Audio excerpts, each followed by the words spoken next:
What is going on, guys? Welcome back to the channel, and today, as I'm sure you can tell by the title, we are of course going to be getting stuck into a Clone Commando guide. This guide is going to be in the same style as my normal hero guides, however with much less stuff to cover I am going to try and keep it short and simple, since obviously reinforcements aren't quite as detailed as heroes in terms of having less star cards and stuff like that. You can see on screen what we're going to be covering in this video. Hopefully all of this is what you guys are looking for in a commando guide, and if it is, then make sure to smash that like button and let's see if we can't get 1500 likes on this video.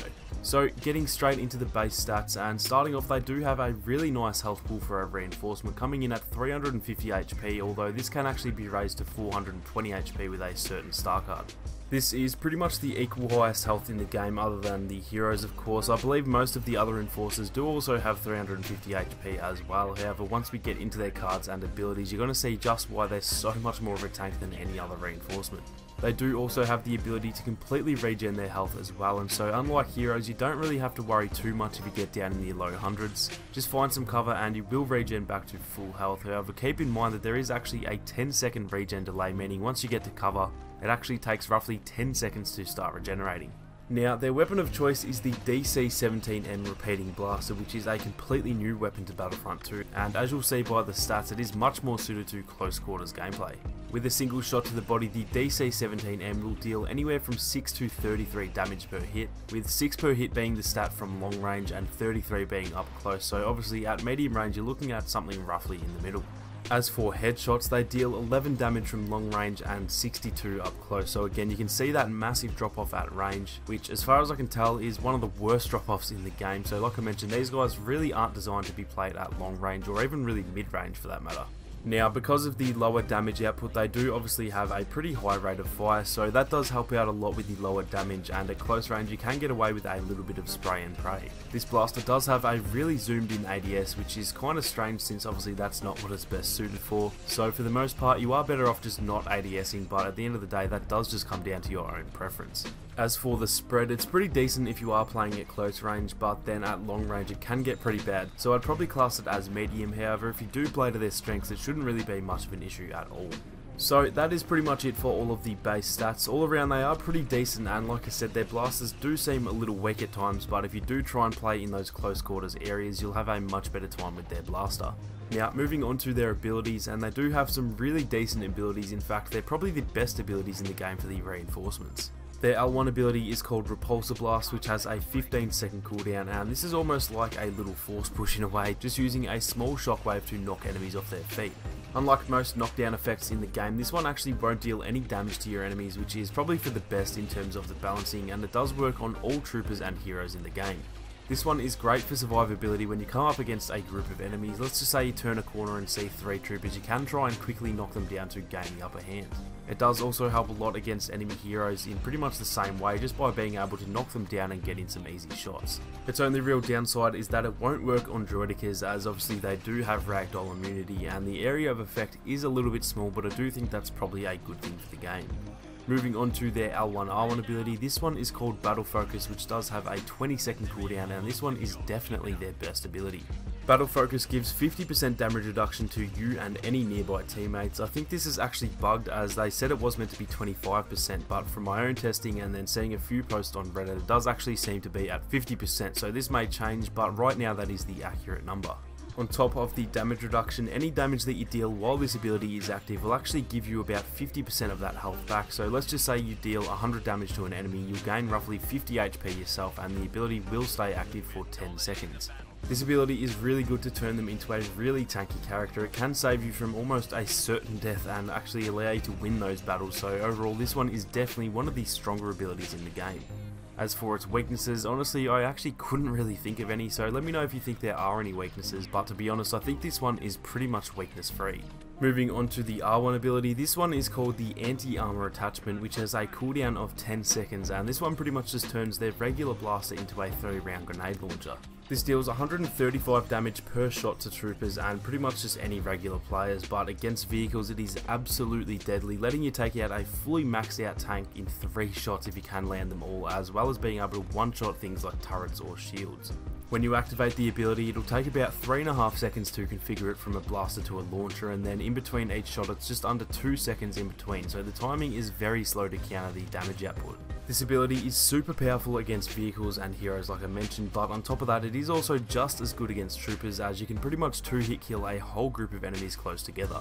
Its only weakness is that, like I said, it does have really slow timing of round. That is a good thing for balancing in my opinion, but it definitely does still count as a weakness. So that is it for all of the Commando's abilities. Now we're just going to quickly go through the star cards before heading into some general gameplay tips at the end.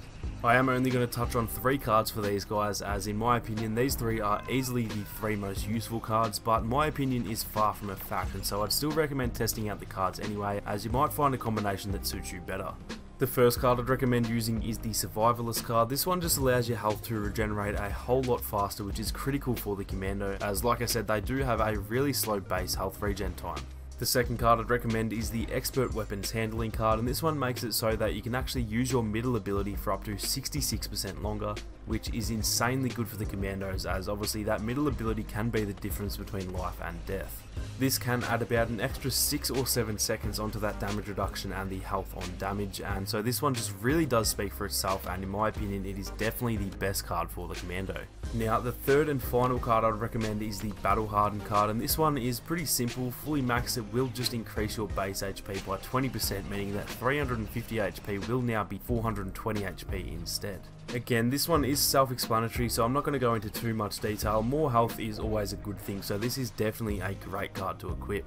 Those are the 3 cards I'd mainly recommend, although like I said the other 2 are still very useful too, so make sure to test out all the cards, as you may actually prefer the other 2 to the ones that I mentioned. So that is it for all of the star cards, and so lastly I am just going to give a few quick little tips and strategies to try and put together with those cards and stats that you've already learned, and hopefully it will all tie together and help you guys improve your gameplay.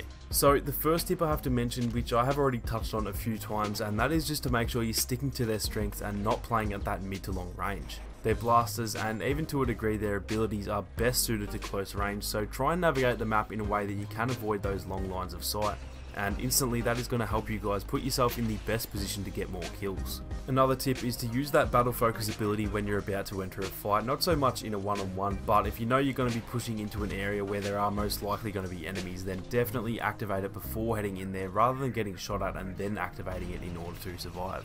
If you are hurt, try and deal as much damage as you can while that is active, because obviously that's going to heal you a lot faster. It does seem like a health buff at times, but you've got to remember that without dealing damage or taking damage of your own, it essentially does nothing at all, so make sure to use it in an aggressive way rather than as a backup plan.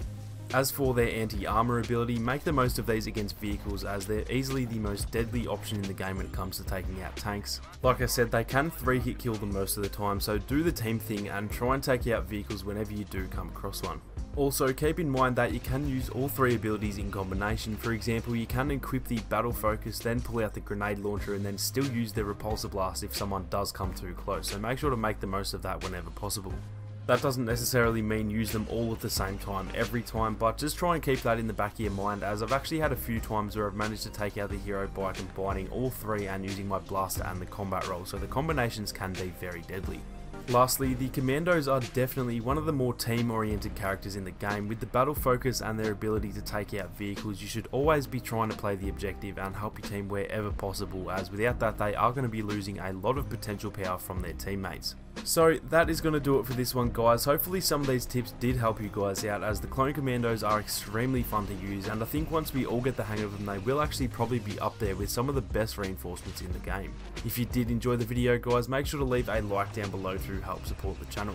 I will be making a Clone Commando Mythbusters episode in the coming days, so keep an eye out for that, and if you do have anything you want tested, then definitely don't hesitate to let me know down in the comments. If you are new to the channel, then feel free to subscribe and turn on your notifications so you don't miss out on any more Battlefront 2 videos or live streams.